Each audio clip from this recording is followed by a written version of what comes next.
बंटवारा 1947, मतलब जो पहले लाहौर 1947 थी, उसका पोस्टर आते ही एक अजीब तरह की बहस सोशल मीडिया पर छिड़ गई है।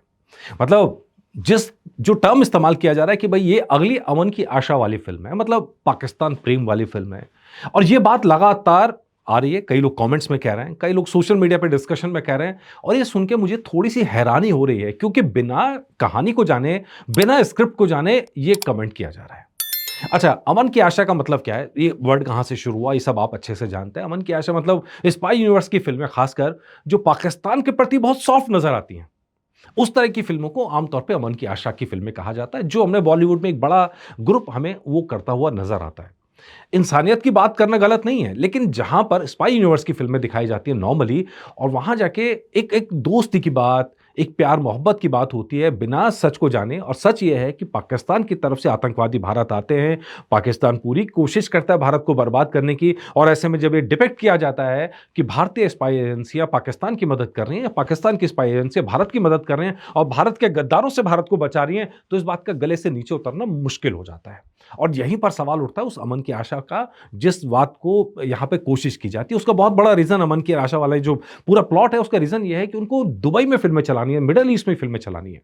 मिडल ईस्ट में फिल्में चलाएंगे, अगर भारत पाकिस्तान का संघर्ष दिखा देंगे तो वहां फिल्में बैन हो जाती हैं, तो एक बहुत बड़ा मार्केट चल जाता है, खत्म हो जाता है। तो बड़े बड़े प्रोडक्शन हाउस बात की कोशिश करते हैं कि भैया अपना बिजनेस खत्म ना हो, ऑडियंस की जो दिल की इच्छाएं हैं वो बेशक खराब हो जाए, लेकिन भैया बिजनेस खराब नहीं होना चाहिए। नतीजा ये होता है कि ऑडियंस उन फिल्मों को रिजेक्ट कर देती है। बाहर चलाना है भैया, बाहर ही जाके चलाओ, इंडिया में चलाने की क्या जरूरत है?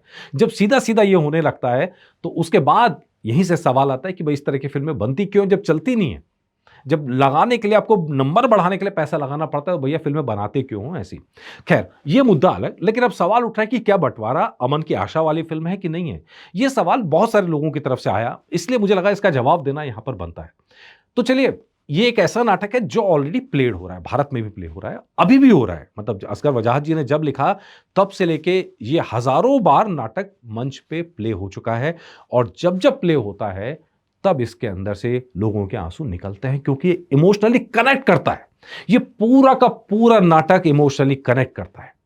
मैं अपनी बताऊं, मैंने जितनी बार ये नाटक पढ़ा है, मतलब देखने से ज्यादा पढ़ना पढ़ना जब पढ़ने में हालांकि उतना इंपैक्ट नहीं आता है, लेकिन फिर भी जब जब मैंने ये नाटक पढ़ा है, मेरे दिल को हमेशा छुआ है।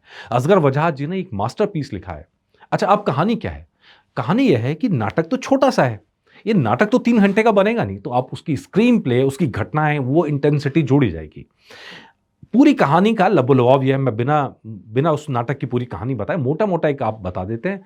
एक माई हैं जो पाकिस्तान में रहती हैं, वो हिंदू माई है, शबाना आजमी जिसका कैरेक्टर निभा रही है। और बंटवारे में एक भारत का परिवार पाकिस्तान जाता है, तो जो फोकस है वो भारत से हटके पाकिस्तान पे पहले ही चला जाता है। यहां जो अमन की आशा की बात होती है ना, वो अमन की आशा इसलिए नहीं है क्योंकि वहां पूरी फिल्म में पाकिस्तान के कट्टरपंथी मुसलमानों का हिंदुओं पे अत्याचार दिखाया जा रहा है। और ये वो वजह है जिसकी वजह से, अच्छा, उसमें काला एकदम बेनकाब कर दिया गया पाकिस्तान के कट्टरपंथियों को, मुस्लिम कट्टरपंथियों को बेनकाब किया गया है, वहां के जो सत्ता पे लोग बैठे हैं उनको बेनकाब किया गया है। और जो सीन है वो लाहौर का है, 1947 का है, इसलिए आप उससे उतना कनेक्ट करके नहीं दे सकते। लेकिन आजादी के बाद वहां हिंदुओं पे क्या बीती, ये नाटक मोर ऑफ द इसके ऊपर डिपेंड करता है। अच्छा, वहां पे वो माई अपने एक हवेली में छुप के रहती है, वो हवेली किसी और को अलर्ट होती है, डेफिनेटली कहानी के अंदर सनी पाजी आते हैं। फिर वो जो घटनाक्रम चेंज होता है, जो चीज़ें होती हैं, पहले तो वो भी कोशिश करते हैं उस माई को वहाँ से निकालने की, भैया यहाँ सब छोड़ के गए हैं, और वहाँ जाके उनको मकान मिला तो उनका अपना मकान है।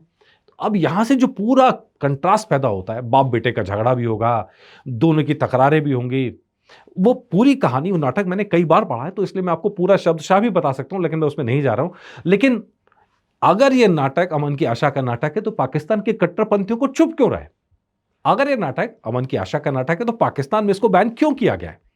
अगर ये नाटक मतलब इतनी अमन की आशा टाइप की चीज में लिए हुआ है, तो भैया पाकिस्तान में ये नाटक चुप क्यों रहा है? ये सवाल बनता है, ये सवाल पूछा जाना चाहिए।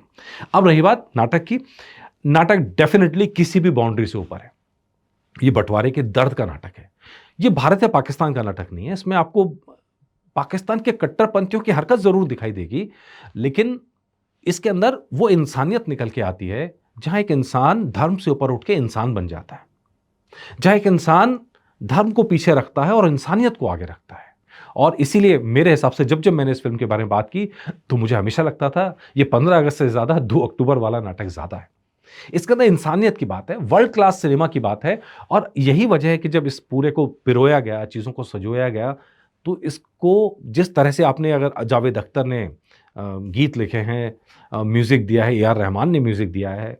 आप नाम अगर देखेंगे सारे बड़े नाम इनके साथ जोड़े गए हैं, फ़िल्म के साथ जोड़े गए हैं, सिर्फ़ इसीलिए राजकुमार संतोषी का स्क्रीन प्ले है, ताकि वो जो पेन है, इंसानियत का पेन है, वो निकल के आ सके।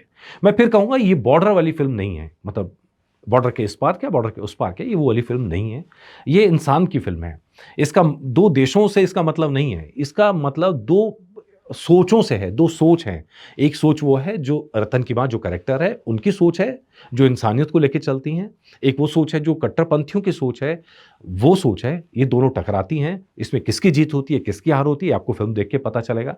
तो प्लीज़ आपका क्या कहना है? ये फ़िल्म अमन की आशा की फ़िल्म आपको लगती है, नहीं लगती है? कमेंट करके मुझे ज़रूर बताइएगा। नमस्कार।